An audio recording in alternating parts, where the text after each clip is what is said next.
Pensemos en esto un momento.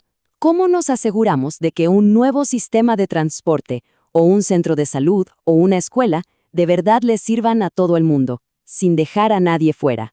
Bueno, hoy vamos a analizar cómo el Sistema Nacional de Inversiones de Chile está enfrentando este desafío, con una guía súper clara para lograrlo.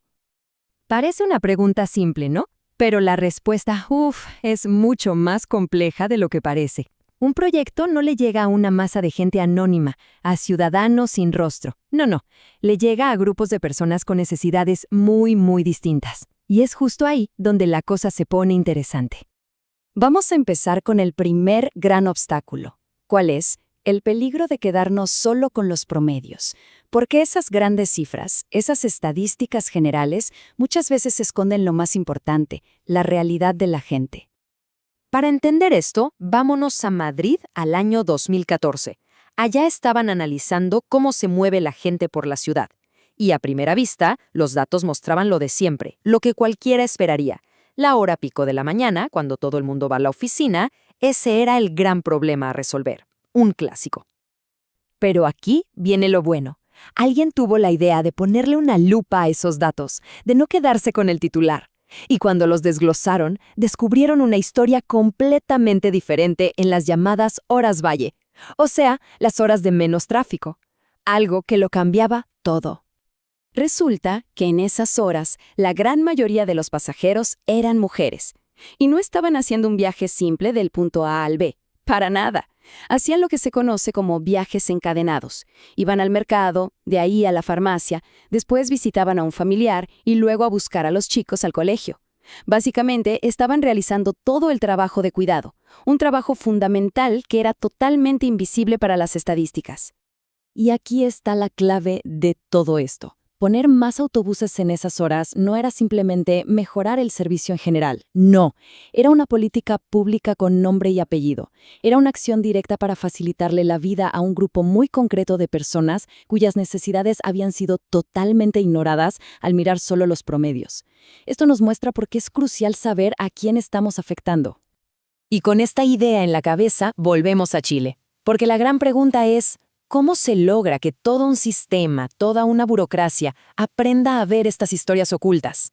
Bueno, el Sistema Nacional de Inversiones, el SNI, se tomó esto muy en serio y arrancó un proceso de transformación, pero de verdad. Y ojo, que esto no fue una medida aislada, fue un proceso sistemático, paso a paso. En 2020 sacaron las primeras guías. Para 2023 ya habían armado un equipo dedicado a esto. Y desde 2024 se pusieron la meta de actualizar 4 metodologías de inversión cada año con esta nueva mirada. O sea, no es un cambio para la foto, es un cambio de raíz, institucional. Claro, porque de nada sirven los manuales y los equipos si la gente no sabe cómo usar estas nuevas herramientas. Por eso, una parte fundamental fue la capacitación. Y vaya que le invirtieron. Más de la mitad de los analistas a nivel central y más de un cuarto a nivel regional ya están formados. Están construyendo la capacidad interna para que este cambio realmente perdure. Muy bien. Ahora vamos a lo práctico. ¿Cómo se ve esto en el día a día? Es decir, ¿en qué momento exacto del ciclo de un proyecto entra esta nueva forma de pensar? A grandes rasgos, cualquier proyecto de inversión pública sigue estas 5 etapas. Y aquí la idea es simple pero muy poderosa. La perspectiva de género no es algo que se añade al final como si fuera un adorno. No, se tiene que integrar en cada uno de estos pasos, desde el minuto cero. Y para que esto funcione de verdad, desarrollaron algo así como una caja de herramientas. Se trata de una serie de preguntas clave, una especie de guía para que quienes formulan y evalúan los proyectos no se desvíen del camino. Todo arranca aquí, con la pregunta más básica y a la vez la más importante. Antes de siquiera pensar en una solución, hay que detenerse y preguntar, a ver, ¿este problema que queremos resolver les pega igual a hombres y a mujeres? Porque si no hacemos esa pregunta desde el inicio, es muy fácil terminar diseñando una solución que solo le sirva a la mitad de la gente. Después, cuando se hace el diagnóstico, el trabajo es casi de detective. Hay que buscar activamente si existen barreras. ¿Hay algo en la infraestructura, en las reglas, en las costumbres, que le pongan las cosas más difíciles a ciertos grupos? Y claro, para eso viene la pregunta del millón.